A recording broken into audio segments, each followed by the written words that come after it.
We are starting up now. It is Wednesday. It's almost noon right now. Usually every Wednesday here at 2 p.m. Central, we have our live hangout that we do covering digital marketing with slant towards small businesses. And if you haven't checked that out at all, well, obviously you're checking one out now, but you can go ahead and sign up for our newsletter where we're actually announce what we're doing and when and what the topic's going to be. So that's going to be on MarketingPlayBook.co, and you're going to see over on the right-hand side, there should be a newsletter sign up for you. You can sign up there. You can also subscribe to our YouTube channel. By subscribing to the YouTube channel, should be getting notifications when we do post a new live hangout. Now, that I'm told that doesn't always work and doesn't always go through for some people, but for others, they are saying it is going through and working for them. So again, usually it's Wednesday at 2 p.m. When we do our live hangout. It's noon. I'm having to do it a little bit earlier today, this week, just because I'm going out of town here in just a few. So today's should be a pretty good episode all in all, and we're going to talk about outsourcing. And as with all of our hangouts and with MarketingPlayBook.co in general, we focus on small businesses. And being a small business owner myself, I understand the need and well the necessity really of wearing all the hats. But at the same time, you can't do everything, and not everything's going to be inside your wheelhouse. Now, I'm a very technical person, so building websites and things along those lines, that's within my wheelhouse. Now, it wasn't initially, but because I was doing digital marketing predominantly, I basically learned how to do it and started doing it myself. But for a lot of individuals out there, building your own website isn't going to work for you. Creating your own email sales funnel might not be in your wheelhouse. Same things with analytics setup, setting up analytics, or even setting up your AdWords campaigns or doing your search engine optimization. Now, these are all things that you should know and try to learn a bit about. That way, when you do outsource them, you're able to know whether that person you're outsourcing to is doing it correctly. But that and being able to give directions as to, okay, this is what we want to do and this is what we want to make happen. So same goes for the content strategy for you, right? So let's say you have your content strategy set up for social networking and for your website. Well, you're going to be able to want to be able to pass that on to whoever you're outsourcing to. So it's you who's going to have to come up with, okay, this is how we're going to do it. So you still have to come up with the plan. And that's where MarketingPlayBook.co can really help you out with a lot of our guides there. And we can kind of show you the best practices for those who are doing it themselves. But getting back to focus here, this hangout's about outsourcing and who to outsource to, and some common things that I'd watch out for. Now, some very, very good places to outsource to that I use quite a bit is going to be Fiverr.com. That's going to be Fiverr.com, and that's a great place to outsource to. Now, gigs used to be $5 there, and they're not necessarily $5 anymore. You're going to have all kinds of upgrades, which is actually good because you actually can get real work done, like a lot of jobs done for a pretty decent price. You definitely look at people's reviews. So stick with people who are rated 5 stars and who have, 20, 30, 40, 50, 100 plus reviews. Those tend to be higher quality work. If you go in and you buy and cheap out and just buy, a gig with somebody who only has 1 or 2 reviews, you're taking a risk. So if it's anything vital in any way whatsoever, hire the best person there is there. And that's something I'd strongly recommend. Now, other places are Odesk. I'm sorry, not Odesk anymore. It's now Upwork. They've been bought out. And same with VWorker. They've been bought out by Freelancer. So it's Upwork and Freelancer. Now, these are 2 places where you can get users and people from all over the world. And you can hire them for basically almost anything you want done. So if you want a website created, I wouldn't necessarily go with SEO through there. I'd probably go with somebody local in your neighborhood through SEO, or feel free and reach out to us at MarketingPlayBook.co, and we can kind of possibly recommend a few people for you. We don't necessarily do SEO ourselves there. We have, But even that, we actually outsource to a local shop here, the SEO work. Currently, that might change here as we pick up more and more clients. But yeah, so Upwork and Freelancer, and there, when you do post a job, I would recommend that you are as detailed as possible. So you outline very, very clearly exactly what you want done. And especially if you're going to end up hiring somebody who is not from the United States or not from the UK or Australia, if it's somebody from India or right around there, you might find that the quality of work is subpar, and unless you exactly tell them what to do, they're going to kind of go their route, and the end result might be something that you're not happy with. So just keep that in mind. And the exact same thing goes for website creation and image creation. So there is language barriers, there's cultural barriers. So when you're outsourcing, you got to kind of deal with a lot of that, which is why you have to be very, very precise in your directions. And something I would also do is I'd write in there something like please reply back with the following. With the answer to the following: what is 5 plus 10? Or please, in the subject line, include fluffy bunnies, the word fluffy bunnies in the subject line. And what you're doing is you're kind of sourcing out people who aren't going to actually read it. So they're not detail oriented. You don't want them, right? And you're also going to run into quite a bit of bot postings. So and this used to be more of an issue with Freelancer, and I'm not so sure with Upwork now, but when you posted a gig, there'd be like 20 bids that would come in automatically. And those 20 bids would all kind of sound like, oh, this person read what I posted because you posted in a certain type of niche, right? Like, oh, website creation.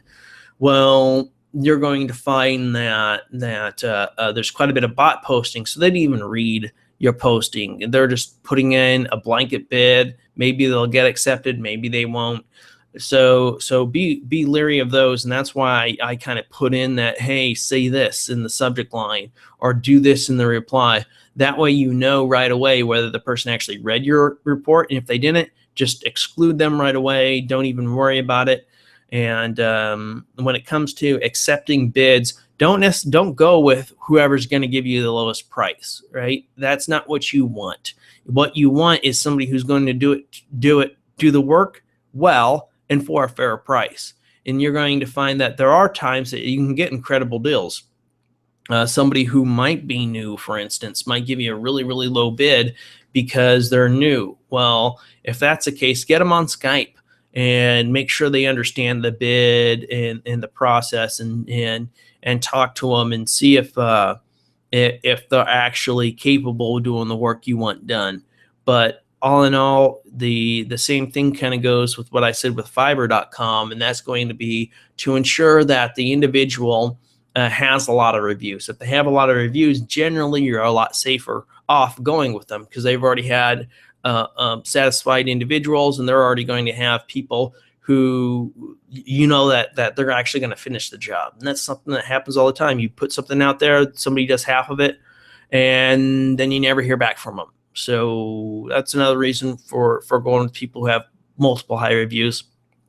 Now, if you're looking at outsourcing, let's say I need to outsource a virtual assistant. So if I'm going to outsource a virtual assistant, this might be somebody who's going to answer emails for me and do some side customer support, as well as maybe help post to Facebook and all kinds of multiple things. A virtual worker, if you're not quite ready to hire an employee yet, but you need somebody to help manage some of the smaller things within your business to free up your time, a virtual assistant's usually the first hire a lot of small companies do. And it's a good first hire because it's cheap generally. And where I'd go to get my virtual assistants is going to be bestjobs.ph and then onlinejobs.ph. And I can't say that I have a preference to either one. Yeah, I do a little bit, and that's going to be onlinejobs.ph.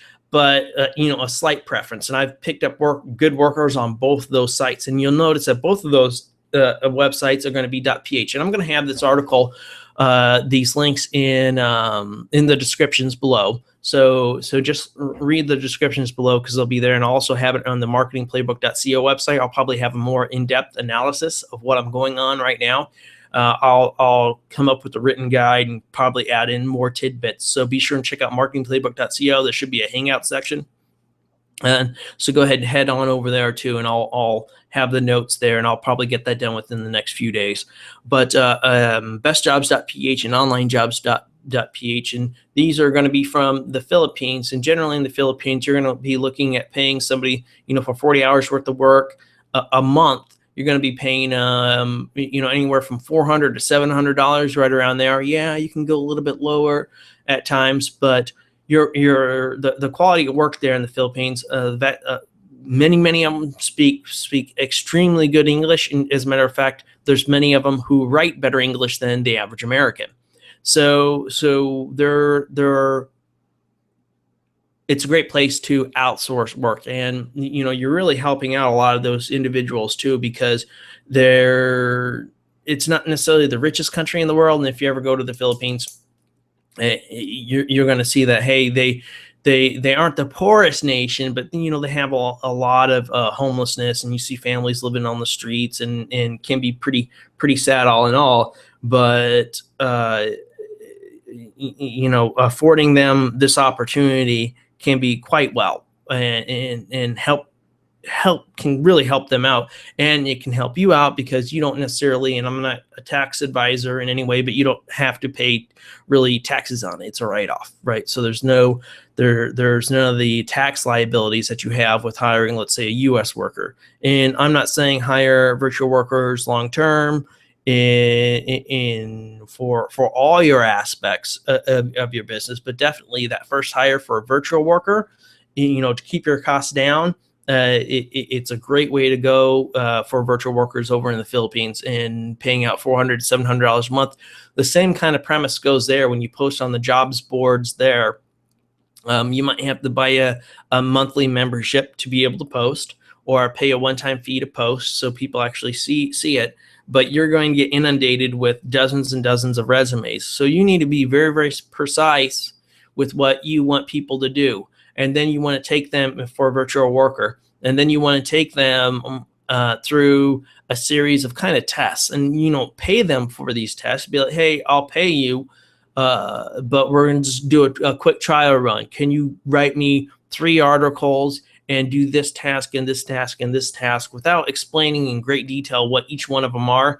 If they say, hey, they're capable of posting to Facebook and capable of doing X, Y, Z and everything like that, we'll put them through the task, put them through the measure, and see if they're actually able to do it, and tell them that you'll pay them for it. And even if they do it wrong, still pay them, and test multiple people out. So test 3 to 5 people out, and then take the best person out of that. So the best person who performs the best, take them. And I would try to make sure that they're going to be able to do the 40 hours a week. So make sure that that's part of it, saying, hey, this is the work, and it's going to be 40 hours a week for an extended period of time. Are you capable of doing 40 hours work a week regularly? And you're going to want to make sure that they can do it, because you're going to find that you're going to oftentimes get lots of excuses. Oh, XYZ family member died. And I hear that I hear that all the time. I swear I've killed more mothers than anyone else out there. I mean, you hear it all the time. My mother died. Wait, your mother died 6 months ago. Remember? That's what you said. Oh no, my other mother. Yeah, you get that, right? And so that's something to keep an eye on. And that's because one individual who's working in the Philippines kind of supports many members. So of the family. So that one person working might be supporting their brothers, their sisters, their nieces, their nephews, and their own children, and their grandparents. So it's a little different over there. And you need to acknowledge that. And they have at the end of 12 months, you do got to pay that 13th month bonus. So keep that in mind. And otherwise, culturally, they can be very, very dedicated workers, and that's generally why I go to the Philippines ultimately. And you will have to deal with hurricanes, so somebody might be down for a week or two. over the course of a few months of working for you. That's going to happen. They have a lot of typhoons. So next up, when it comes to outsourcing, something I do is I don't trust anybody with any of my passwords. Period. Don't do it. It's just not worth it. And so there's multiple different programs out there. LastPass is one of them. And so LastPass is a user password management system. And with LastPass, you're going to be able to do multiple. You're going to be able to basically give somebody else a username and password, and not the real username and password. They can use LastPass to still log in to your system, and that way you can easily cut them out of access whenever you need to. So you're going to let them go. You can go ahead and go into LastPass and shut off their access to everything, and you're good to go, as they've never had the real username and password to your social networking platform or your backend email system. You don't have to worry about it, which is really nice and very helpful.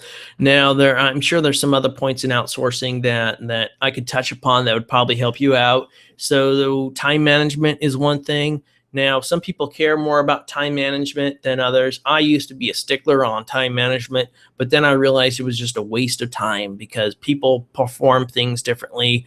And at the end of the day, when I pay out that $400, or $450, whatever it is, we'll say $125 a week, right, for this 40 hours worth of work from the individual. At the end of the week, I just want to see that I'm getting my money's worth, and that the quality of work is good, and that they are working because I can see the production that they built. And so I don't even do password or time management software, but Time Doctor is one I used to use, and Time Doctor is fantastic. It's pretty cheap. And if you're somebody who, I have to use this to keep track of this person working, then that's fine. You can do that. VWorker has, or I should say Freelancer, and then the other one, Otis bought them Upwork. There we go. Upwork has some time management tools in there too. So they do like the screenshots and stuff like that. So some of these platforms already have a little bit of that built in, but at the end of the day, you want to pay for results, which comes down to another aspect, and that is paying by the hour or paying by the task. Now, some individuals I know who are developers, like an iOS developer, he only does it by the hour. He refuses to ever do any job or task by the job itself. He doesn't quote out on that. He says no, and he's a good worker. He knows what he's doing. He's very, very competent. You're going to be paying him 50 something an hour, and he'll produce good results for you. However, I myself, I only hire and I only pay out based upon projects. So except for virtual assistants, but if I'm hiring somebody to, let's say, build a website for me, I'm not going to pay them by the hour. I'm going to pay them by the result. So they, here's the requirements for everything I need. Do these requirements, and I'll pay you $1,000. And I'll break that down into 2 or 3 different milestones. So load up the template for the site, install this, do this, and I'll release $300. And so that's kind of what I do. And in that aspect, I'm doing that because I want to ensure that work gets done. And if they do a really, really good job for me, then next time around, if they have to go by the hour, I'm willing to have them do that. But that first time around, especially in the openings of any relationship, I only pay for the end result, because that's what I'm after. And I've just been burned too many times with low quality. And so for me, I find that paying them out in milestones, if it's a bigger project, just works really, really well for me. So that's really all we have for today. We've already taken up close to 20 minutes here, I think. I actually don't know. I'm not keeping track of time, but I'm guessing 20 minutes. So sorry for rambling. Let me see if we have any questions that have come in, and I don't see any questions that are in. So just talk a bit more about Marketing Playbook if you're new to the Google Hangout. MarketingPlayBook.co focuses on small businesses and small business marketing. So we have currently we've already completed an AdWords search training guide, which has guides and videos 100% for free. Same with the GDM.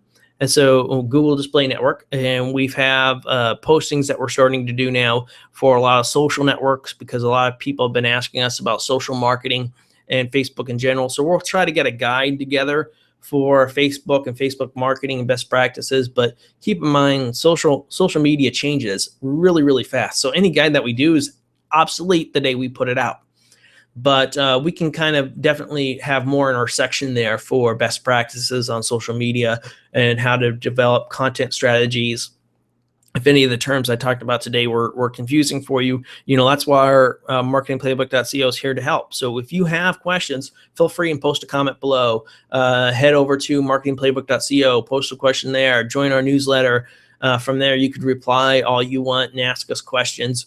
And we're happy, always happy to take questions. We might not be able to answer everything, but that helps us know, okay, well, what is it that you need to know? As a small business, what is it that you need to know when it comes to digital marketing? Because that's what we do. We do digital marketing. And that's what I do for a living. And I've done it for many, many years now and successfully. And I'm just trying to help out other companies and share the knowledge. So if you have questions, feel free and ask over on MarketingPlaybook.co or in the comments below if you're watching on YouTube. And in a few months' time, and who knows, it might be 4 months or 6 months or even a year, we're going to have a private access forum where you're going to be able to ask any questions you want and get immediate expert help. So we're going to have experts in there that like myself with AdWords and Bing ads. And then, true experts when it comes to Facebook. And basically any question that you have when it comes to digital marketing, analytics, website related, tech related, anything to do with online really for a small business, we're going to have somebody in there who knows the answers and or knows how to find the answers anyways. And so we're going to be opening up that, and it's going to be a private membership only. So I can't tell you exactly when that's going to come down, but we're kind of biding our time, building up our audience a little bit. But once that happens, you'll be able to join there too as well. So if you sign up for a newsletter, that's how you're going to be informed about, hey, when some of this other cool stuff comes down, like us doing Google Hangouts. So with the Google Hangouts, they happen every Wednesday at 2 p.m. Central Time. And there you can actually ask questions. So if you have something that you wanted to ask live, you can go ahead and ask, and you just post it in the comments below. So that's something you can do. You can also join our Facebook page, which you can get through. I'll post a link below to a contact section. And basically there, we're going to list our Google Plus community, our Facebook community, and our newsletter and things like that. So I thank you for watching. And if you have any questions or comments, feel free to ask. Take care.